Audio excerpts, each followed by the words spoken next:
Hello guys, at eto na nga. Andito ako ngayon sa aming CR. Ika 40 days ni Fentaboy. Siyempre, dahil ika 40 days ni Fentaboy, kailangan nating mag-alay, no? Mag-alay ng panalangin at kailangan nating pahalagahan ang ika 40 days na ito ni Fentaboy sapagkat siyempre sa ating tradisyon, mahalaga ang babang luksa. Ika nga, kaya ito, nakaitim ako at inihanda ko na ang lahat. So, magtitirik tayo ng kandila at pagkatapos ay tayo mag-aalay. Ito nga pala si Fentaboy. Naglagay na rin ako sa kanya ng pagkain niya at lahat. Ito na po. Tingnan nyo.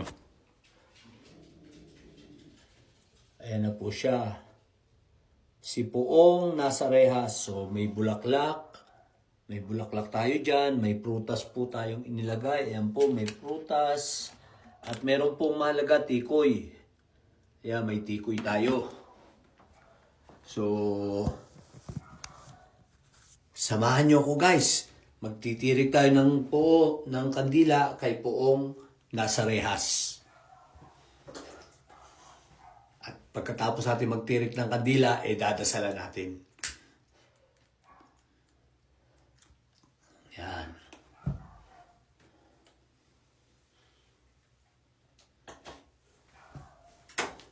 So, kita nyo naman ganyan tayo kaano kay Poong nasa rehas.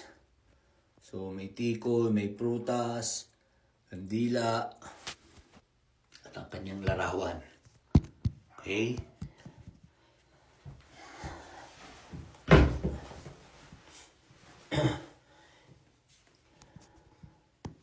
Guys, samahan nyo ko. Okay? Magdasal tayo kay Poong nasa rehas.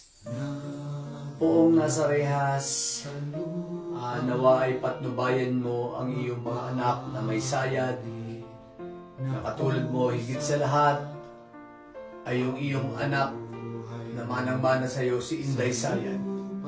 Patnubayan mo sila na sila ay patuloy na maging mga may saltik at nawa ay makasama mo na sila, lalo si Inday Sayad dyan sa ICC.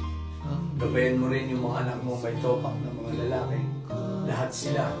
No, na lahat sila ay mga kulong pagdating ng araw na katulad mo. At nawa ay mawala na sila sa politika ng Pilipinas. Huwag kang mag-alala kay Hanilet sapagkat si Hanilet ay nasa mabuting kamay na siya ay nasa pangangalaga na ni Philip Salvador, Ipe. So huwag mo na siyang intindihin. At huwag mong intindihin ang away ni Bongo at ni Inday Sayad dahil mukhang ang magtatagumpay ay si Bongo. Hayaan mo na si Inday Sayad ay makasama mo. Tama ba ako mga kapatid? At yun lang po. Palagay ko mag-enjoy ka lang dyan sa dahig at nawa humaba pa ang iyong buhay para sa ganun. Pagdusahan mo pa ng mahabang panahon ang lahat ng mga pinaggagawa mong kagagawa. So, yun lang po at maligayang ika-4 na po kaarawan dyan sa dahig. Okay? Ito, guys. So, yung pagkakataon, silayan natin.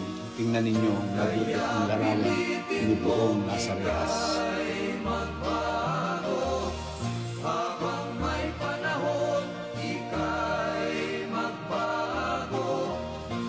Okay, so pupunta na tayo sa pinakamahalagang orasyon, no?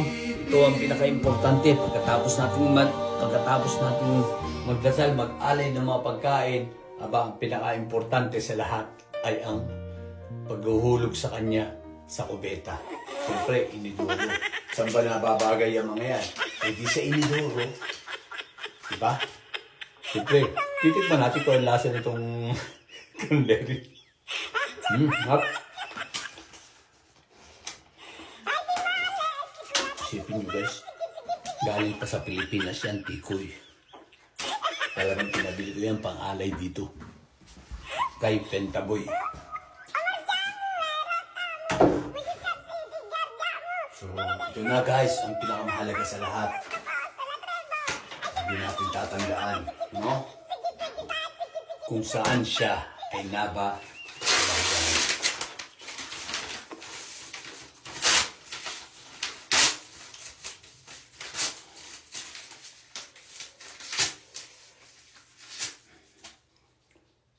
Diyan ka nababagay.